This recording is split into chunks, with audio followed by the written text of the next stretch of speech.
Click the like, subscribe and the notification bell. It helps the Talisman to keep theatre alive.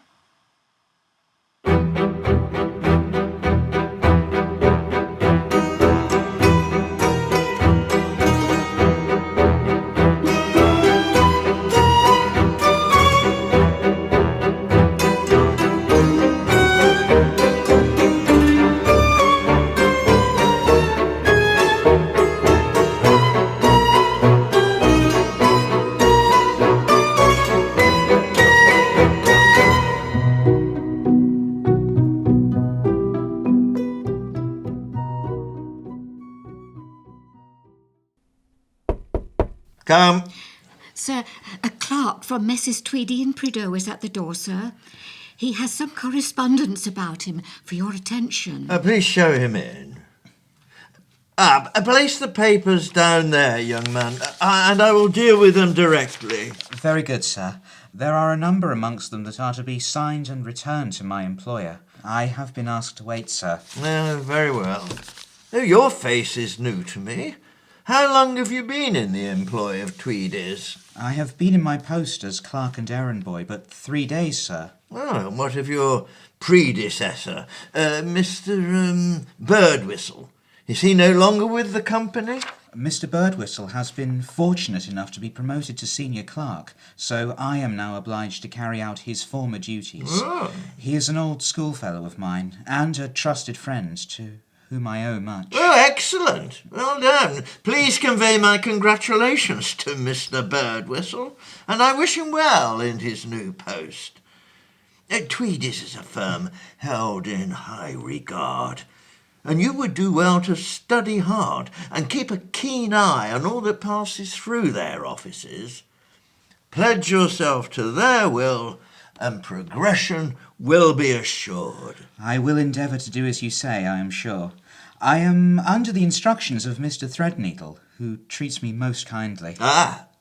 Mr. Threadneedle. Quite so. Mrs. Underling, please bring this young gentleman a glass of beer and some buttered scones, whilst I attend to the matter in hand. Do you like scones? Oh, very much, sir. Thank you. Oh, pray, be seated. I see you're admiring my collection of books.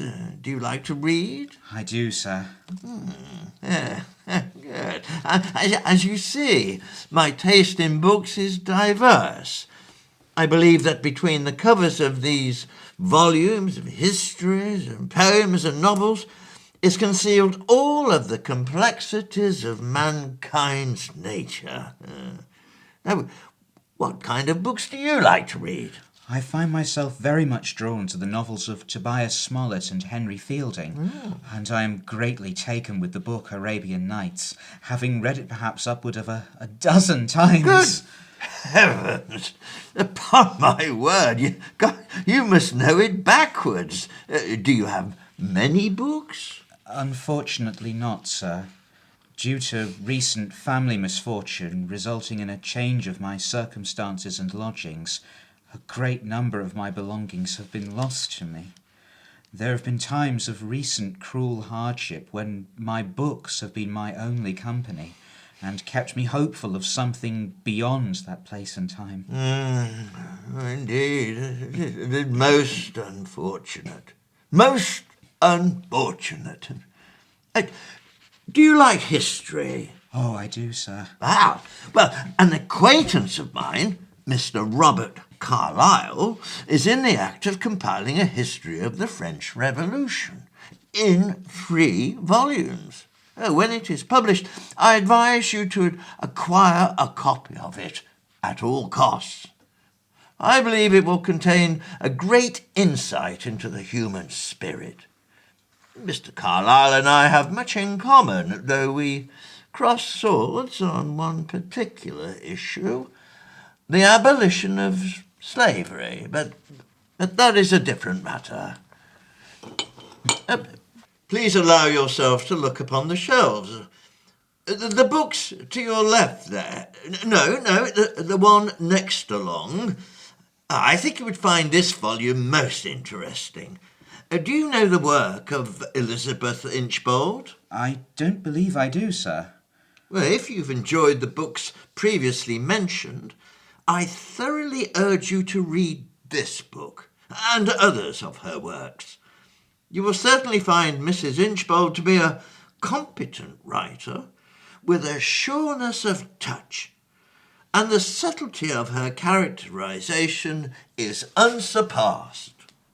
Ah, I see you have a copy of Robinson Crusoe, sir.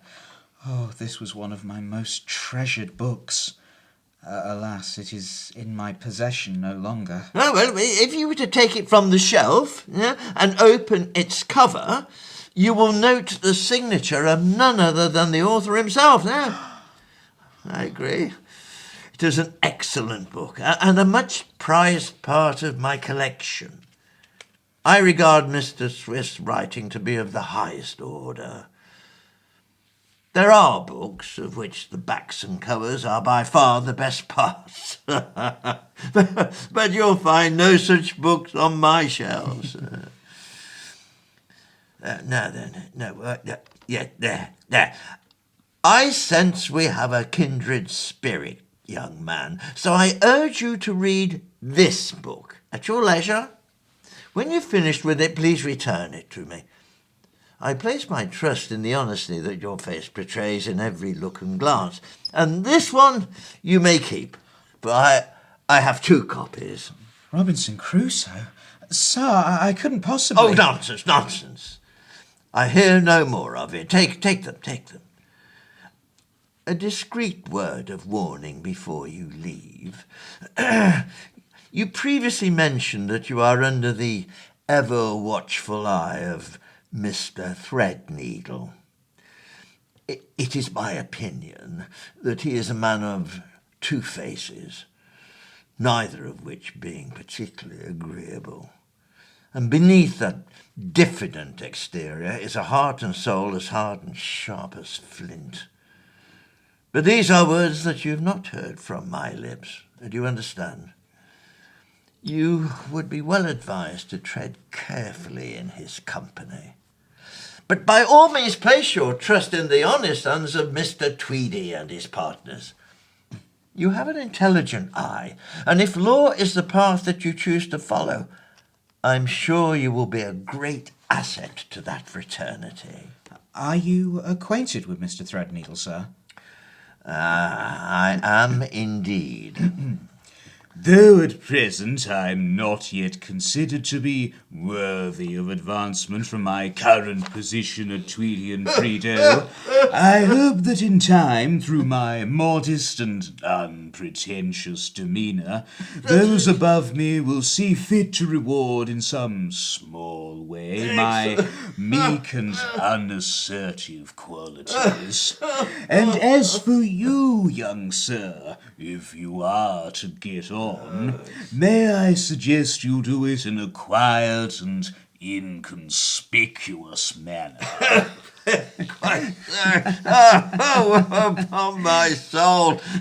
Dear. Had I not witnessed these words emanating from your very mouth, I would have staked my life on that gentleman being in my presence. There is nothing in the world so irresistibly contagious as laughter and good humour. You have a remarkable talent for mimicry, young man. Remarkable! Quite remarkable! Thank you, sir. I am to remind you, sir, you have an appointment with the Prime Minister at 3 o'clock. Spratt has ordered a carriage which is to arrive at 2:30. Thank you, Mrs. Underling. It certainly wouldn't do to keep Mr. Pitt waiting now, would it? I believe our business is done, sir. So kindly return the signed documents to Mr. Threadneedle. May I press upon you this? On your return route to Gray's Inn, be sure to avoid the poor unfortunate citizens who inhabit the lanes around Clerkenwell, where in the grip of poverty and wretchedness, thrust upon them through no fault of their own, They are liable to rob you of these books and sell them for the price of a pint of gin.